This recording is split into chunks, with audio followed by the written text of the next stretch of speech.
everyone, this is Sam Black with Drafting Archetypes. I'm really glad to be back to record another episode, and this week I'm going to talk about Double Masters, an overview of the format as a whole. This is a format that doesn't exist on Arena, and therefore we're going to have to make do with no 17 lands data. So I'm going to be speaking purely from my own experience, observation, and theory. So anything that you disagree with, feel free to throw it out and assume I'm crazy. So big picture, this set is designed, I think, largely to be played with 3-color pairs and 2-color pairs, similarly to Streets of New Capenna, but I would argue that it does it much more successfully. The big difference here, well, there are a few big differences. The big difference that makes it feel like you want to be 3 colors rather than more than 3 colors, where you can often get away with more than 3 in Streets of New Capenna, here there are far fewer treasures, and also, more importantly, there aren't tri-lands. And that means that when you take non-basic lands to fix your mana, and most of the fixing is non-basic lands, those lands only tap for 2 colors of mana, which means that you get +1 total colored mana source. Now, to explain what I mean, if you haven't watched me build a mana base or you aren't used to thinking about it the same way that I do, if you have a normal limited deck that wants to play 17 lands and you have no fixing whatsoever, you get 17 total colored mana sources. So you can play like a 9/8 or a 10/7 mana base. Whatever you do, it has to add up to 17. If you have the same thing, but you have 2 dual lands, each of those are lands that are 2 colors in 1 card. So each of them you can think of as an extra mana source. So if you have 2 dual lands in a 2-color deck with 17 lands, you have 19 total colored mana sources. So now you can have a 10/9 mana base. When you have a land that provides 3 different colors and you're playing 3 different colors, it's +2 colored mana sources, which is twice as effective at increasing your total available colored mana sources than a 2-color land, which means that you need far fewer picks and far fewer tap lands to make difficult mana bases work when you have lands available that give you more than 2 colors. If you're actually trying to play 5 colors, and you have something like a Shimmerdrift Veil that you can count as fixing for whatever color you happen to not draw, it becomes radically easier to play 5 colors because you can count all of those as a full 5 different colored mana sources in your deck. It gets a little dicey if you're relying on a lot where you have to choose a single one versus like a Transguild Promenade or whatever version of land that taps for 5 different colors you want to think of, City of Brass, whatever. Those pure fixers are even more powerful, but those lands scale. They're more effective at fixing your mana the more colors you play. So if you have a land that can fix 5 colors and you're only playing 3 colors, you only get to count it as 3 extra sources. All of this is to say, if you want to support a mana base that's more than 3 colors in Double Masters, you need a truly outrageous number of tapped lands in order to get enough total colored mana sources. Like if you're trying to play like solid 4, you probably want a mana base that's something like 9, 8, 7, 5 or something, which 9 + 8 + 7 + 5 is like 29 mana sources, which if you think about that in terms of like, well, you have a base 17 and then every dual land you take adds 1, it's really, you're not going to get there. Every like Rampant Growth and Fiery Fall cards that can get you whatever color you're missing adds a lot, but there are very few such cards in this format. And most of the fixing in this format is dual lands, specifically Cryptic Spires, which is great because it means that whatever you're trying to fix, it's there in the pack and you can take it, but it's not very effective at making your mana a lot better. So that means that every extra color you try to add, you really feel it in your mana base. It's really, really difficult to play 4 or 5 colors with a good mana base. It's pretty easy to play 3. The other big way in which Double Masters supports 3-color decks where Streets of New Capenna doesn't really, is the Double Masters has tons and tons and tons of really efficient removal, which makes things hard for the aggro decks because the control decks can kill their creatures for 1 or 2 or 3 mana, almost always while trading up on mana. And that's exactly what you need to do if you're trying to stabilize with a deck that has a lot of tapped lands against an aggressive deck that doesn't have a lot of tapped lands. And so Double Masters both prevents you from playing 4 or 5 colors as easily as you can in Streets of New Capenna, and gives 3-color decks a better chance against 2-color decks than they have in Streets of New Capenna, which really pulls the whole format to be a little bit more likely to play 3 colors exactly. There are definitely still decks that really want to be 2-color and still reasons to play 2-color, and I do think the format is a mix of 2 and 3-color decks, but I think that it's a much more balanced mix than we saw in Streets of New Capenna for those reasons. The big advantage to playing 2 colors is, again, all of the fixing has to come from these tapped lands, and to have good mana with more than 2 colors, you need a lot of tapped lands, which you can get, again, because there are a lot of tapped lands in these packs, but when you choose to do that, you slow yourself down a lot. And that widens the gap in terms of like how much effective mana you get to spend over the course of a game when you're playing against an aggressive deck, and makes it easier for the aggressive decks to get under the control decks and steal games, which is what aggressive decks are trying to do, if you want to frame it that way. 2-color decks really want to take advantage of the fact that they have smoother, faster mana. This is a set with a lot of gold cards. There are 20 gold commons and at least 20 gold uncommons. So that's counting like Momentary Blink and Forbidden Alchemy as gold, which is kind of how they're counted in the set construction. But the point is, when you have more colors, you get access to a lot of powerful cards that 2-color decks have access to very few of. So the decks that are more colors do get paid for that. They get extra power, and so the decks that are foregoing that really need to take advantage of their smoother, faster mana and try to end games before the 3-color decks can get all their stuff working.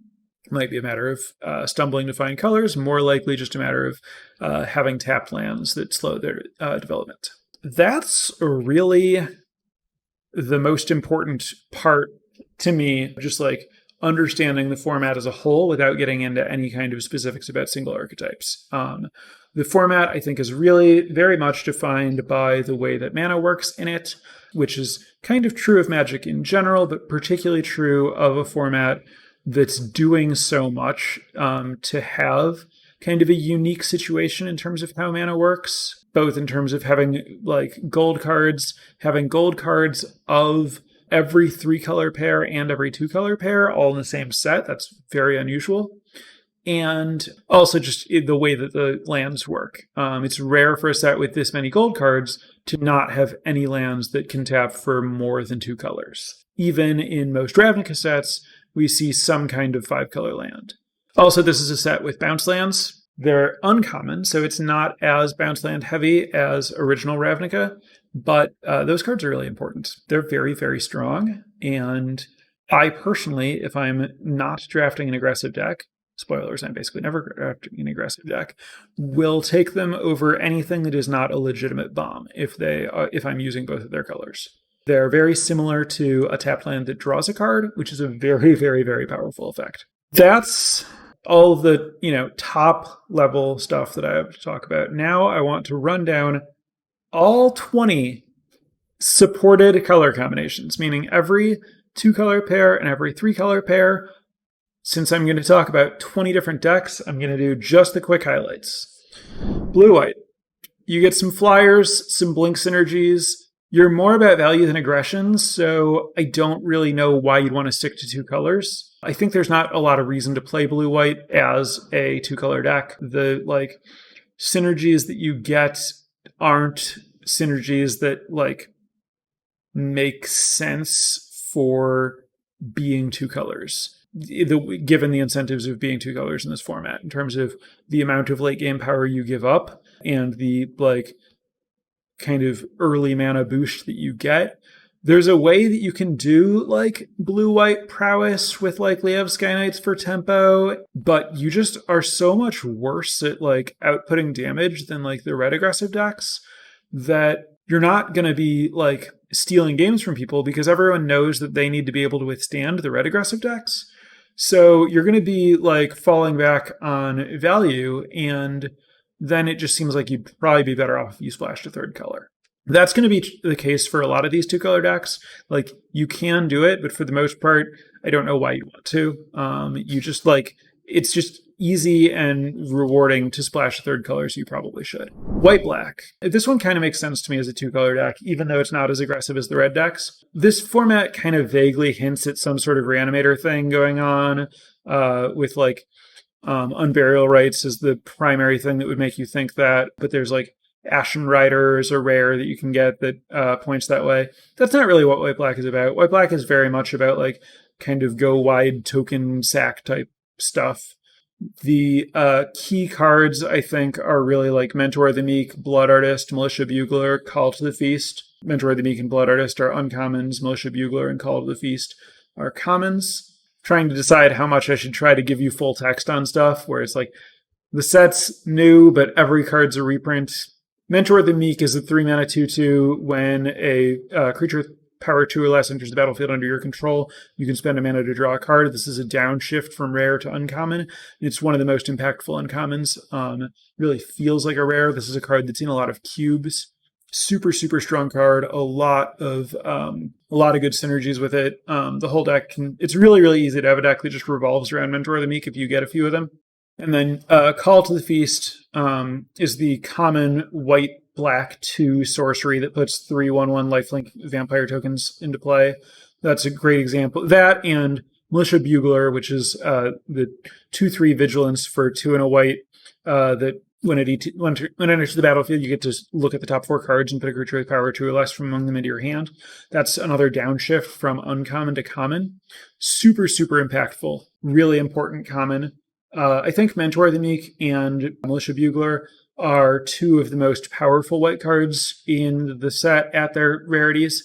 They really, the fact that they were originally printed at a higher rarity, you really feel it. It feels weird that you get them as easily as you do in this set. And I think that getting a lot of them is really the backbone to successful white, especially white-black, also somewhat white-red or Mardu, but really, really, really core to white-black, since so many of your creatures are going to be small and it's so easy to go wide. Vampiric Rites, uncommon, lets you sack creatures to draw cards, is another good value option for this deck. This is doing normal white-black stuff. Go wide, nickel and dime your opponent, sack turn your creatures into card advantage, get some weird engine going, and then kind of burn your opponent out with Blood Artist or just go wide around them. Pretty typical stuff. White-red is, I think, pretty clearly the best aggro deck. This is a heroic / prowess aggro deck, but it's really well supported. The Haste Legionnaire 10th District, I think, at common is very aggressive, very impactful. Monastery Swiftspear at common is aggressive, impactful. And Heroic Reinforcements at uncommon is just absolutely backbreaking. One of the most powerful uncommons in the set. This deck is very scary. It has a lot of reach. It can go face pretty easily with Lightning Bolt and Lightning Helix at uncommon and Rift Bolt at common. There's also Stagger Shock at uncommon. Just a lot of burn to back up a lot of creatures with good combat tricks that can push a lot of damage out of nowhere. This deck is definitely kind of the speed, benchmark, checkpoint, whatever you want to call it. The thing that you need to be able to withstand if you want to not get run over by aggressive decks in this format. This is the deck that has the most reason to be exactly 2-color. Really don't want to splash in this deck. It's so aggressive that I'd be well, it'd be nice if we could be 1-color, but the gold cards are just so good. And also, because the set has so many gold cards, it's really hard to just get enough playables in 1-color. So I think it's very, very rare that you're going to be able to be mono red or mono white aggro. But red-white aggro is really one version of old reliable in this format. Just a good aggro deck for people who are looking for that. Green-white, this is kind of looking to be +1/+1 counter aggro. but the support for it isn't quite the right support for the most part. Like a lot of the ways that you can get counters on things at common is with like Outlast guys, which are not really the way that you want to be trying to turn on your like Chronicler of Heroes, the green white 3/3 for 3 that draws a card if you have a +1/+1 counter. You don't have to like play a guy and then find a chance to use mana on it to put a counter on it and then play your 3/3 to draw a card, especially since like drawing a card isn't really the best payoff if you're trying to get your opponent dead. If you're not trying to get your opponent dead, again, you shouldn't be just 2 colors. So this deck is kind of in an awkward spot where it needs to be a little bit bigger, a little bit slower, but then you kind of get, smushed by the slightly bigger 3-color green decks. So if you get a lot of the premium uncommons for this deck are super, super premium, Conclave, Mentor, and Travel Preparations. But if you don't have those, the common support is just not really aggressive enough for the position that I think that this deck would need in this format. Also, these counter decks are kind of more synergy based than like just red-white attack you is. And I already talked about how there's just so much good efficient removal. Well, that good efficient removal makes it really easy to break up synergies from synergy decks. So I'm not a big fan of green-white's positioning in this format. Blue-black, this is another one where it's, why are you 2 colors? Like this is kind of one of the most controlling 2-color pairs. Your like common gold cards are Agony Warp and Forbidden Alchemy, which are both very clearly trying to extend the game. And then your uncommons are 5 and 6 mana cards. You can be 2-color just to like have super smooth mana to keep up with the aggro decks, but you're going to play a long game and you're going to have to try to find a way to win games against people with 3 colors of cards in their decks. That's a tough ask. So blue-black is another one where it's just really hard for me to imagine really ever wanting to be blue-black rather than blue-black splashing a 3rd color. Blue-red, on the other hand, I think is actually a really good aggro deck. You're trying to look a lot more like red-white. Like I've talked before about how blue-red is always in this weird spot where it's like, okay, am I a blue deck that's like card draw and interaction with cheap red removal, or am I like a red deck that's like cheap creatures with blue interaction like tempo cards? This is very much the red deck. This wants to be a prowess aggro deck. Blue offers, some prowess creatures. Prophetic Bolt at uncommon is a really big deal. That card's awesome. It gives you a lot of extra reach. But yeah, for the most part, I think this is kind of like, it's sitting kind of firmly behind red-white as far as like default way to end the game. But I think that it's, a good path if that's what's open. Blue-green is another, how would you end up 2 colors? Like, why not just play some more colors? This is very clearly a ramp deck. The blue-green stuff is really about giving you more mana, spending more mana. Coiling Oracle, River Hoopoe, Bounty of Luxa are all very strong if you're playing long games and have a lot of mana. The 1/1 flying Death Touch Codal for 3 mana with Flash is not very impressive one way or another, but certainly better if you're trying to stay alive than if you're trying to end a game. So this is a deck that's going to want to splash another color for removal. That's really just what it's going to come down to. You're going to want to play your blue-green like ramp and card advantage and all that, but you want some nice cheap removal spells from a 3rd color. Black-red. Black and red's thing is like having a lot of good removal. That's pretty good, but like sometimes like red-black has like real aggressive creatures and you're just like, oh, okay, I can like play a guy, kill my opponent's guy, hit my opponent with my guy, repeat. This doesn't really have that. Like there's the 2/2 haste that lets you sack creatures to dome your opponent, like fire whatever Rakdos card, but it's not very good, not very important, not very impactful. I think red-black is not really a thing. It's not even like splash another color. It's really like your 3-color decks will use red and or black to have removal. I like Grixis a lot, but I wouldn't consider it like red-black splash blue or anything. I don't feel like red-black as a base color has a particular plan. It's just kill stuff and then what? Like your gold cards are like, Augur Spree and Terminate, like good removal, and then there's the 4/3 for 4 that you can spend one and sack a creature to ping something, which is very, very good if you're Mardu, but red black just doesn't really make like enough tokens to take advantage of it. Black green, there's like a like Golgari self-mill aggro deck. It's not really supported enough that I'm happy with it. This is kind of in the like green-white. Yeah, you can kind of do something, but why? The payoffs aren't particularly like the synergies aren't very good. There are just better ways to kill someone if that's what you're trying to do. A lot of the cards in your colors aren't going to be trying to do what you're trying to do if you're trying to build an aggressive black-green deck. So this is another one that's just sometimes maybe, but you can do something better if you add another color. Red green, this is another one where I'm just like, I'm not really sure what your identity is supposed to be. I like red green as a base for playing a 4-color deck. Red and green are where you get actual fixing. You get Rampant Growth, Fiery Fall, and Pirate's Pillage. I'm a big fan of Pirate's Pillage. I think it's actually pretty good in this format. Particularly, I liked Pirate's Pillage into Annoyed Altasaur. Honestly, I think like that's the best synergy or combo or thing to be doing in red-green is Pirate's Pillage into Annoyed Altasaur. It's not, I don't care about Burning Tree Emissary. I don't care about like trying to find some weird red-green aggro deck. I just want to like use Pirate's Pillage to ramp to Altasaur. Rampant Growth, Pillage, Altasaur on turn 4. Let's do it. And that's the 2-color pairs.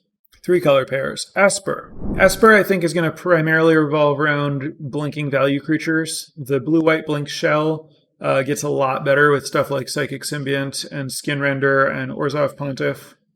Tower Gargoyle is their like 3-color signpost uncommon. The Esper uncommon that exists. I think the card's pretty bad.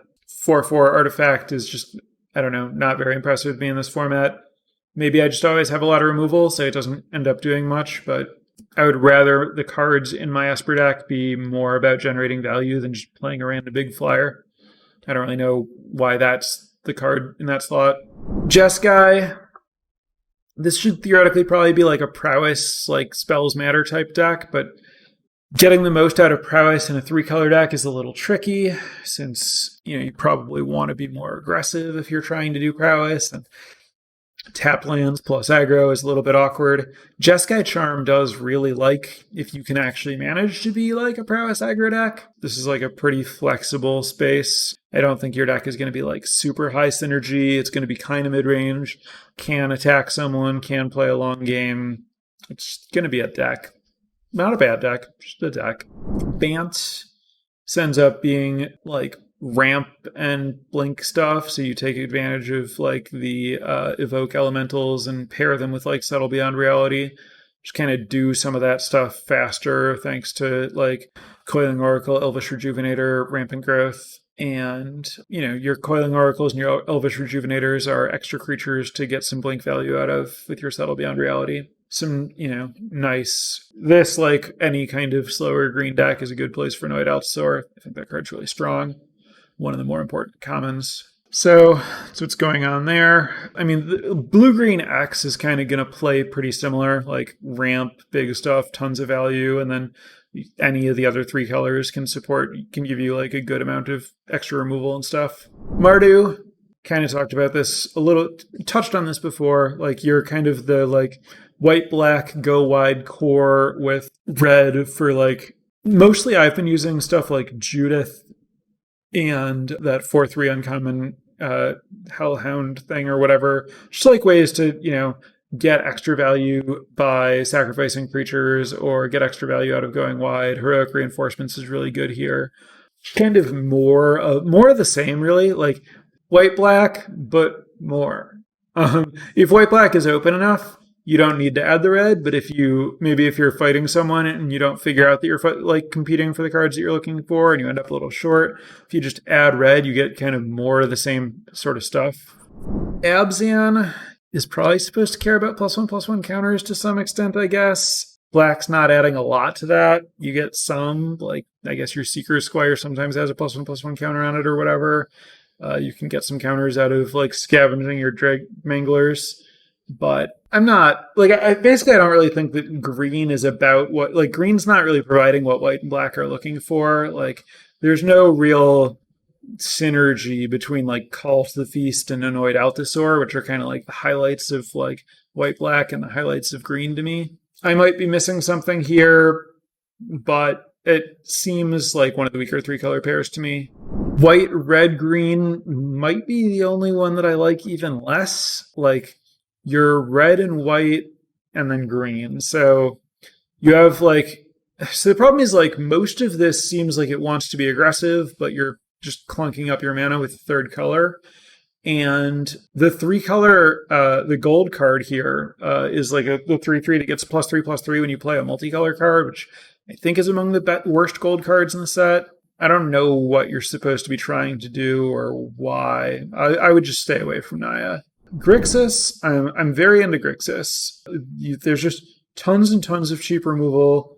Card advantage just comes for free. It's really easy to get some combination of like Deep Analysis, Forbidden Alchemy, Pirate's Pillage, and then value creatures. And then you just pair that with Lightning Bolt, Rift Bolt, Lava Coil, Terminate, Agony Warp, Augur Spree, Eye Blight's Ending, Disfigure. There's just endless removal and card advantage. And then you get some random value creatures. Living Lightning is really good. I think that this is the deck that's kind of best at preying on the 2-color aggro decks. It's just so easy to have cheap removal, kill their threats, and then grind them out with card draw. Where I think you struggle is against the 3-color green decks. I think it's very easy for, like, you have to, you have all of these, like, kind of low impact removal spells and then some, like, dedicated card draw. And if someone just starts playing a bunch of like green value creatures, you can kind of just run out of deck trying to answer it, or they can just like accumulate too much value and kill you. Like it's hard to have a lot of answers to Annoyed Altusaurs, and they often come with like other big things that you need to deal with. So I think Grixis is really good against like 2-color decks, against aggro decks, but I think it can meaningfully struggle with big green decks. I like Sultai. Again, I want to prioritize the cheap removal even more here, since you don't have red to support you on cheap removal. You really need to lean on like the Agony Warps and Disfigures and Eye Blight's Endings. But you get all that stuff, and then I think the green commons are just quite good, and you get a lot of like good value stuff here. I like that you can kind of, beat up on the Grixis decks by having just like more bigger stuff. I don't know. There's almost like a rock, paper, scissors here where like the Sultai deck can be a little too slow for the like red-white deck, which the Grixis deck is good against, but then the Grixis deck is bad against the Sultai deck. Not sure what else there is to say about that one. Jund is interesting. Jund is like another departure from Sultai to go kind of the same way as Grixis, which is a weird way to put it, but Jund you get both red and black removal again. So you have a lot of cheap removal. You don't have as much raw card draw, but you still get a lot of value from green.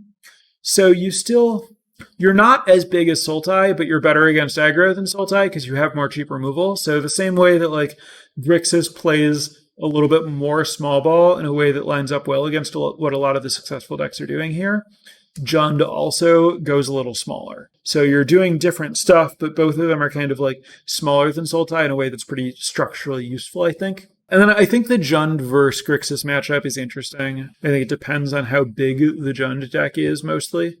Do you have a bunch of Altusaurs, or are you trying to be a little bit more, like killing them with 4/4 tramplers or whatever it is you're doing? Teemer, this is, again, like, it's in a similar space, like these multicolor green, blue, whatever. These are kind of the like soup value decks.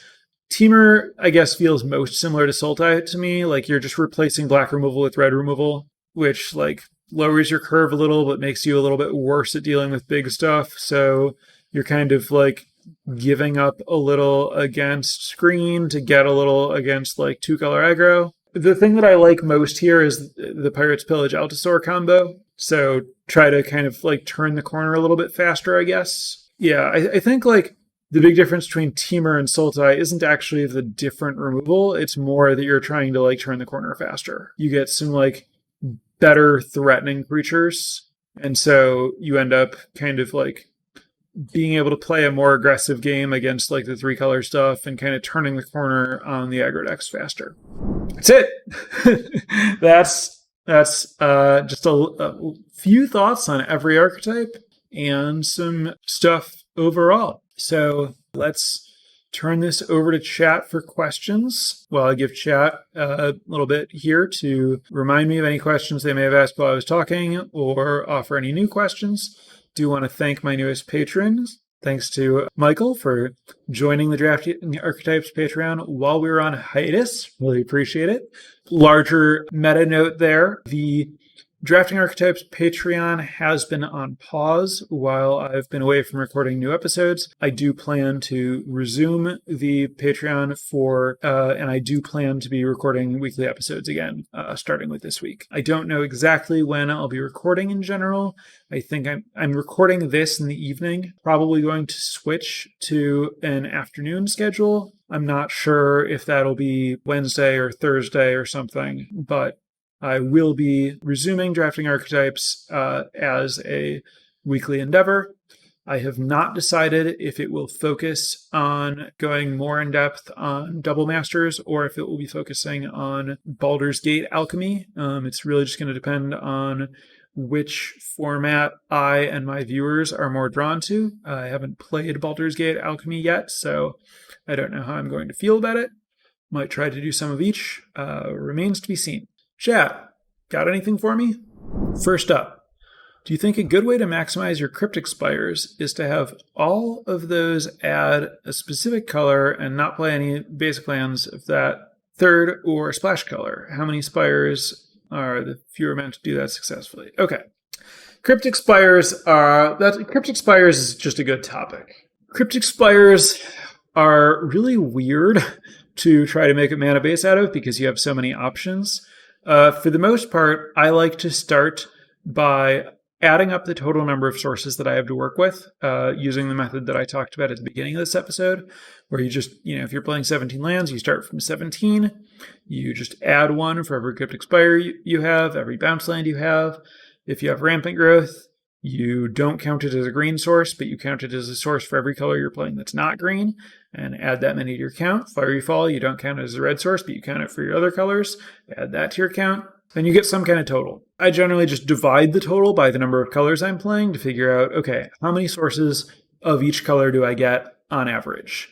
And if I have 21 total sources and I'm playing 3 color, all right, I only get 7 sources of each of my colors. It's not very many. Hopefully one of them is a splash. And then maybe I can go like 8, 7, 9, 8, 4. That's 21, right? Yeah, 9, 8, 4. 9, 8, 4 would be reasonable if you're splashing one of the colors. Then, so say we had 21. Let's say that was because I had 4 Cryptic Spires. So no fixing except for 4 Cryptic Spires. And I'm trying to figure out how to make my mana work in a deck that's going to be 9, 8, 4. So it's pretty unlikely that you want the 4. Let's say I'm red, white, splash, blue. I'm probably not going to want 4 islands in my deck because those are probably going to be really bad draws because I probably don't have very many blue cards in my deck. And that means that those islands are going to have to tap for colorless every time that I'm not playing one of my couple of blue spells.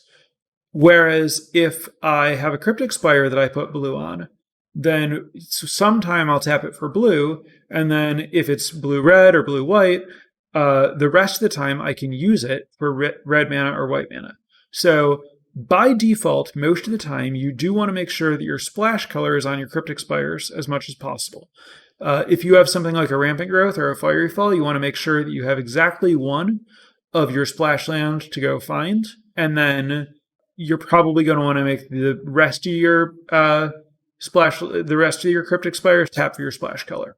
Unless there's a reason to do otherwise, I generally like to, like if I had 4 Cryptic Spires by default, I would want to go 2 of them are red, white, or red, blue, 2 of them are white, blue. Just mix it up so that when I draw multiples of them and I'm trying to figure out how to tap my lands, I have more options. I can choose how I want to sequence my lands differently. I can choose how I want to tap my lands, depending on exactly what's in my hand.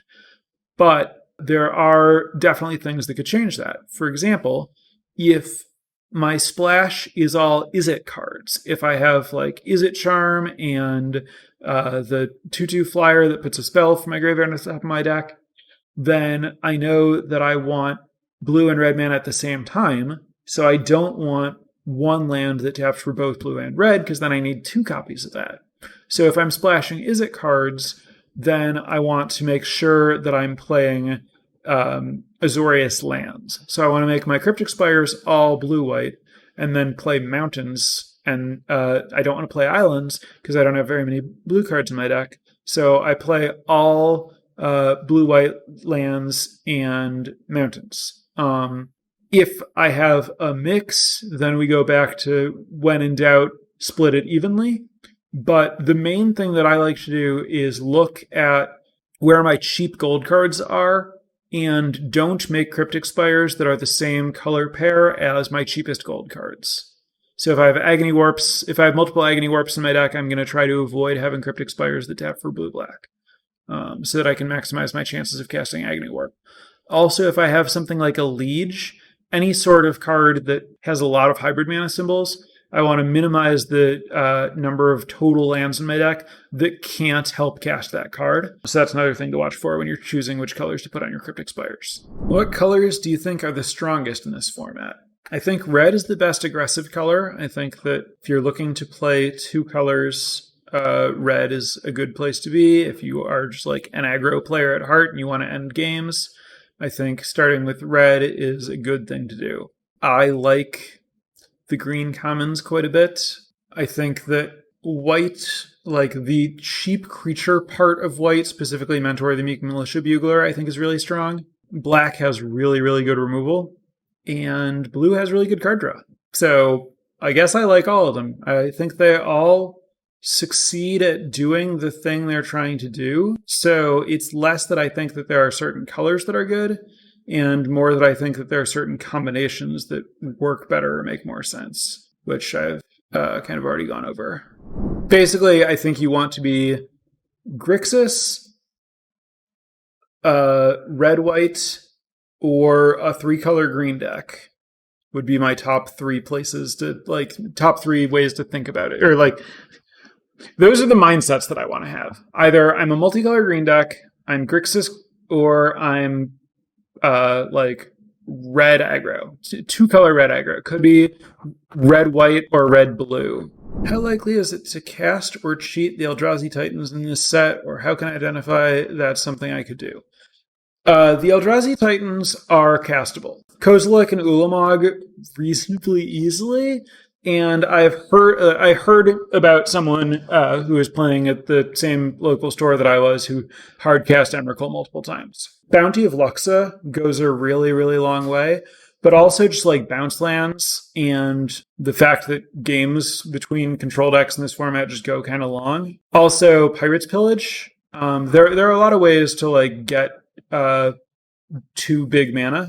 I think the Eldrazi Titans are really, really good, partially because I think that in the 3-color matchups, it's not hard to just like really plow through your deck, and I think the games can come to decking yourself, and I think that the reshuffle clause on the Eldrazi Titans is actually really big. I think the Eldrazi Titans are good. I think that you need to make sure that you are a deck that can actually like get up to them, which I think is mostly going to be blue-green decks, but some other slow decks can use them. Next, I've had a couple of decks that were 2-color base with 2 small splashes.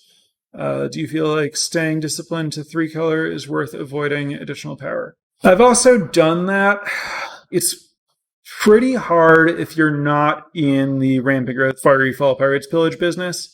If you are in that business, I think it's totally reasonable to have like 2-color with some small splashes, but I have really been punished for adding the 4th color most of the time. It's often really tempting. There are just a lot of really powerful cards. Sometimes you are 2 colors and you see some random rares in different colors, and it's like, wow, it would be really good to get these in there. I think that there's enough power and the mana hurts enough to go from 3 to 4 that most of the time I would recommend trying to stick to more disciplined 3 colors. But if it genuinely is 2 small splashes, like, you can make that work with the tools that are available. There's also Traveler's Amulet if you really need it. And, if you're getting powerful enough cards, it's acceptable. Next up, any cards or synergies you're hoping to get to try first. So I'm actually close to 10 drafts in at this point. So it's less about hoping to try. I would like to personally play some of the aggro decks more. I, not surprisingly, have naturally gravitated toward more of the 3-color decks. I'd like to get some more personal first-hand experience in with 2-color decks. Next up, would you play half-color bounce lands in a 3-color deck? Sometimes. I don't prioritize them highly because in my 3-color decks, I find it really important to prioritize fixing. And I have generally felt like my 3-color decks need so many tap lands that it really hurts to get another tap land in that's not fixing, such that I think for the most part I would avoid it unless I really have a lot of expensive stuff and really want to make sure that I'm not ever failing to make a land drop. But I think, while I'm really, really enthusiastic about double on-color bounce lands, 2-color bounce, half on-color bounce lands, I think require a special case to want them. So questions about whether artifact and enchantment threats are significantly stronger than usual because there's not a lot of common and uncommon removal for artifacts and enchantments. So that checks out.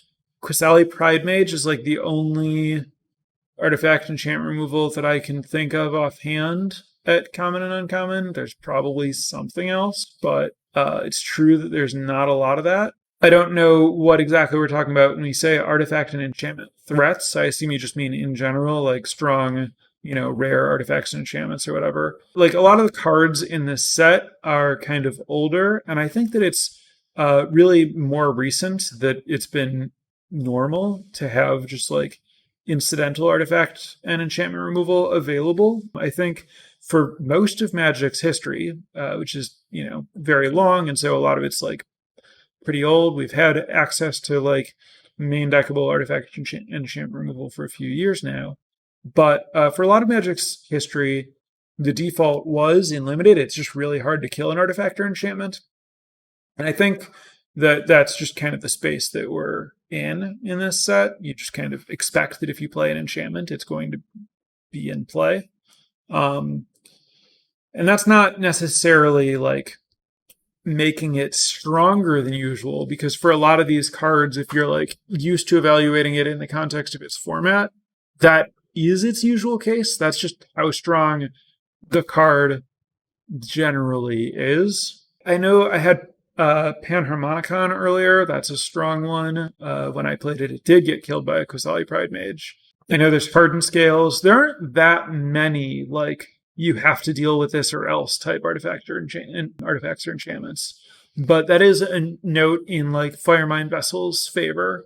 Next up, I've found mid-range decks to struggle a bit. The aggro is very strong, and the go-over-the-top power bombs are also very strong. I guess the question is just your thoughts on that assessment, and or what sorts of mid-range decks have you found best positioned? Yeah, I mean, this, I talked about how I like Grixis, but I feel like it's kind of in this squeeze where you can be good against the aggro decks, but then the other mid-range decks, particularly the green mid-range decks, can kind of go over the top of you.